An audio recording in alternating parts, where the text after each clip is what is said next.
Karena kehebatannya ini, Jokowi disebut sebagai presiden paling menakutkan di negara-negara lain.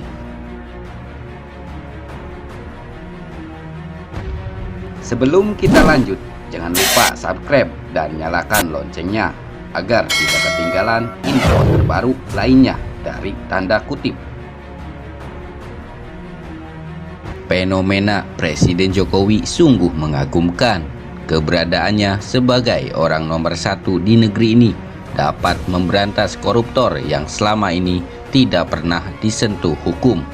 Sejak zaman Orde Baru, sudah banyak wacana memberantas korupsi, kolusi, nepotisme. Mungkin saja hanya Jokowi satu presiden yang bisa memecahkan semua problematika di negeri ini. Jokowi sedikit cakap, kampungan, endeso, lugu, sederhana, sedikit style, tidak keren, cukup mempercayakan transparansi dan kerja nyata.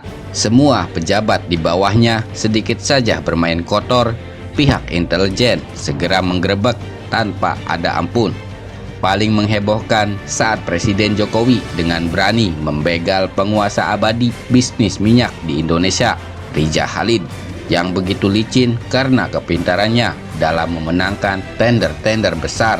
Jaringan mafia migasnya bahkan juga sudah kuasai kontrak suplai minyak senilai 18 miliar US dollar, dibubarkan pada 13 Mei 2015. Yang menarik juga saat Presiden Jokowi dengan tegas membubarkan sarang jahanam mafia sepak bola, tak ada pandang bulu.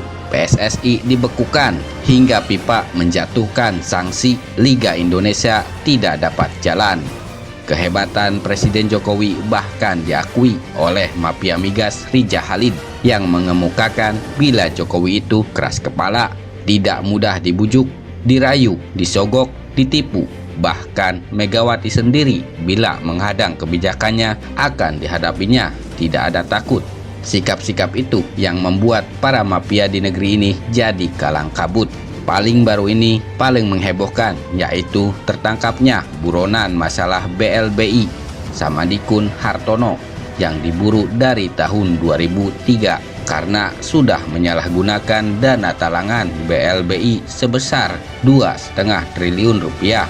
Samadikun Hartono kabur ke luar negeri. Sejak itu, aparat kepolisian dan intelijen dibantu Interpol mencari Samadikun Hartono di sebagian negara, termasuk Singapura, Australia, dan ia sukses ditangkap saat akan lihat balapan Formula One di Shanghai, Cina.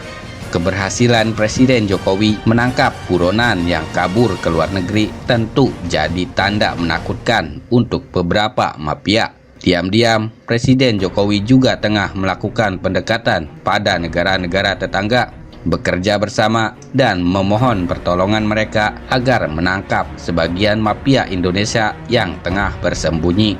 Mujur, beberapa negara mengapresiasi langkah Presiden Jokowi dalam menumpas sebagian mafia dan memburu sebagian koruptor yang bersembunyi di negara mereka. Nanti sistem pemulangan Samadikun Hartono akan ditangani berdasarkan pada mekanisme internasional yang disetujui dan hukum Cina.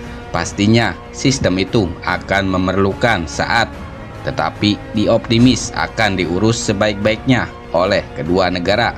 Walhasil, selama Jokowi jadi presiden, nampaknya Indonesia akan bersih dari sarang mafia dan tidak ada lagi celah untuk lakukan korupsi. Di mana saja beberapa maling, penipu, mafia pajak, mafia memakai dasi, mereka selalu diburu oleh Presiden Jokowi sampai ke ujung dunia. Waktunya Indonesia lihat saat baru yang lebih baik.